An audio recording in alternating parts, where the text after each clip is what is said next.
Oi pessoal, tudo bem? Estamos de volta com nossos vídeos aqui do canal, né? Nossos vídeos aqui da parte de fabricação mecânica, né? Parte de transformação, né? E aqui a gente vai responder, né, essa pergunta aqui, né? Qual é a operação unitária utilizada para separar sólidos de diferentes tamanhos de partículas?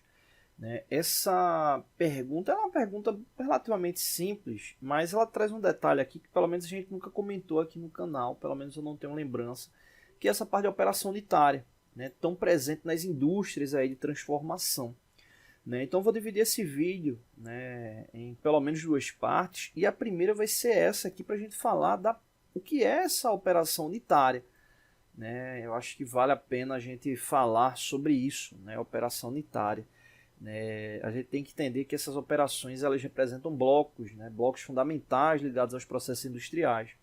Né? E aí, no caso, normalmente são etapas básicas, né? Mas que obviamente englobam, né, um grupo, né, uma variedade de processos, né, de fabricações. Né? E no caso, está ligado à parte de manipulação física, né, normalmente de matéria-prima, ou até de produtos intermediários também, produtos finais. Né? E aí entra esse detalhe do termo unitário, né? Porque cada operação unitária é uma etapa específica, né? O qual possui suas características, né, e objetivos dentro ali de um processo industrial.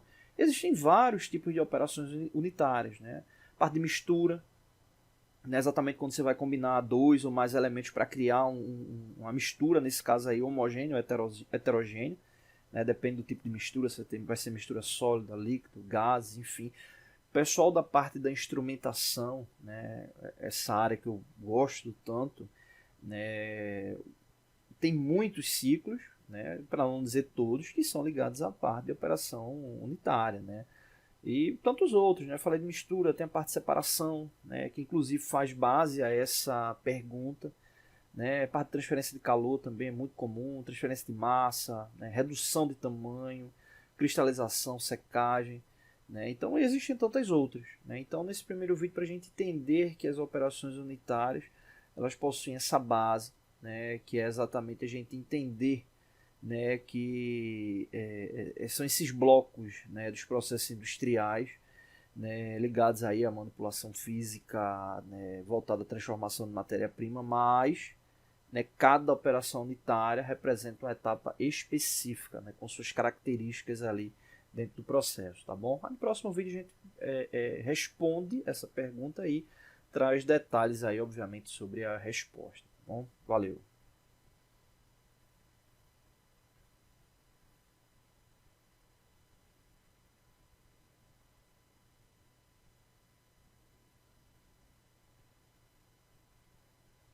Oi pessoal, tudo bem? Estamos de volta com nossos vídeos aqui do canal, né? Vídeos da parte de fabricação, né?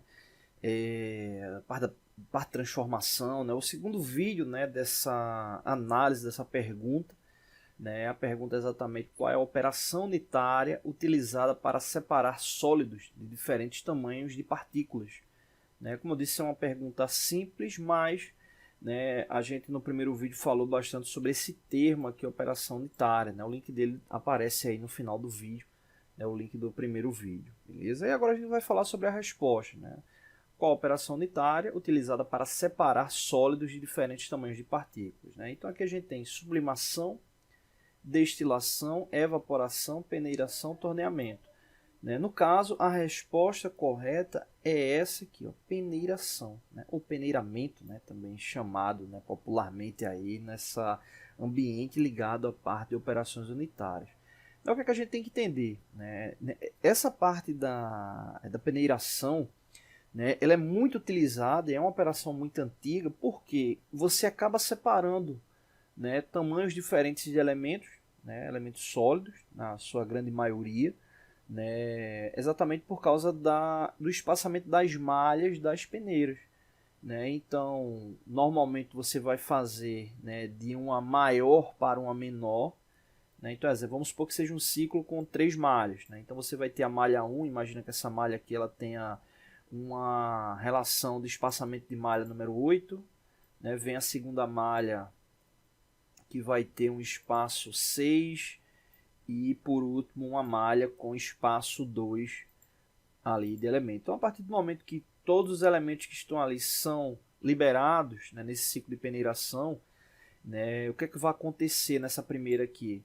Os elementos maiores do que 8, né, eles vão ficar retidos aqui. Eles vão ficar retidos aqui. E é importante ficar atento com detalhe, que é a questão da agitação durante a operação, para que você tenha de fato, né, o deslocamento ali das partículas, né, no caso das partículas sólidas, para que você possa separar. Então aqui no caso ficarão retidos de 8 para mais, né? Nesse segundo aqui de 6 para mais, e no último aqui ficaria de 2 para mais, né? E aí você teria a separação, né, aqui em 3 níveis, né? Aqui no intervalo de 2 a 5, aqui no intervalo de 6 a 8 e aqui maior do que 8. Né? Então, uma operação unitária tão popular aí a nível industrial, tá bom? Então é isso, né? Não deixe de se inscrever no canal. Vou falar um pouco mais também no próximo vídeo sobre essa parte de peneiração, né? Tem algumas características, né, importantes, eu acho que vale a pena a gente reforçar, então a gente vai fazer mais um vídeo para a gente finalizar aqui esse ciclo, tá bom? Já que a gente nunca falou aqui no canal sobre peneiração, né? Então vamos trazer mais um vídeo aí para a gente fechar, tá bom? Então é isso, valeu!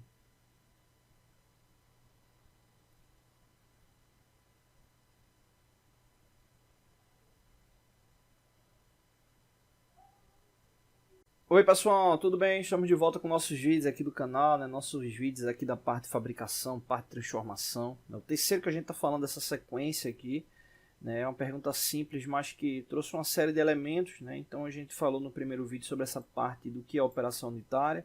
No segundo vídeo a gente falou sobre a resposta, né? Que é a parte de peneiração. E nesse terceiro, que vai ficar de um vídeo complementar, né? Que é exatamente trazendo detalhes, né, dessa parte do processo. Basicamente esse ciclo está dividido em 4 etapas, né? Exatamente dessas 4 etapas que a gente vai falar. A primeira etapa, referente ao processo da peneiração, né, é exatamente a parte da preparação. No último vídeo eu fiz um exemplo, né? A peneira com granulometria 8, depois um A6 e um A2, como por exemplo. Então essa preparação ela vai ser feita de acordo com o tamanho dos elementos que vão ser separados. Então, para que você tenha de fato ali uma separação mais precisa. E aí outro detalhe também importante é o tempo de operação que você vai ter ali de vida útil, ali para a peneira. São 2 etapas, o tempo de operação, ou seja, a média do tempo da agitação que vai ter na peneira, para que você possa, com base no volume depositado de sólidos, realizar o ciclo. E outro elemento é o tempo de vida útil da malha que está sendo utilizada. Independente do tipo, existe um tempo de vida útil por causa do processo que é feito por meio de agitação, então é um processo, eu não diria abrasivo, acho que talvez ele se enquadre nesse termo abrasivo, você vai ter muito atrito, muita agitação ali entre o elemento, muito impacto, então acaba, com o passar do tempo, danificando as malhas, elas precisam ser trocadas. Mas basicamente você tem essa primeira etapa que é a preparação. Uma outra etapa importante é a alimentação do material, a alimentação e o depósito, obviamente na peneira, no ciclo ali de peneiramento. Depois da alimentação entra a etapa da agitação, e aí é importante ficar atento com isso. O tempo que você vai ter médio ali da agitação, para que de fato você tenha uma separação correlata ao que você deseja. E por último, não menos importante, é a parte da coleta. Tem que se tomar muito cuidado, quando se tem processo de peneiração, para que você faça a correta coleta dos itens peneirados, para que não ocorra a contaminação. Então esse tipo de separação ele tem que ser muito bem distribuído, ali nos tubos, nos elementos, se vai ser algo gerado por meio de vácuo, se vai ser por gravidade, se você vai ter ali uma esteira, enfim, precisa ter uma coleta bem específica. E aí ressaltar um detalhe importante nessa parte da agitação, que é comum ali das peneiras, normalmente se você tem elementos ali de proteção, filtros, enfim, porque na agitação, dependendo do tipo de produto, vai fazer com que elementos sejam suspensos ali no ar, ou seja, você vai ter partículas suspensas no ar por causa desse elemento. E obviamente vale a pena ressaltar a questão da proteção, quando se trabalha nesse tipo de elemento, principalmente na parte respiratória, tá bom? Então é isso, a gente finaliza esse ciclo e aí no próximo a gente já entra em outra pergunta, tá bom? Valeu!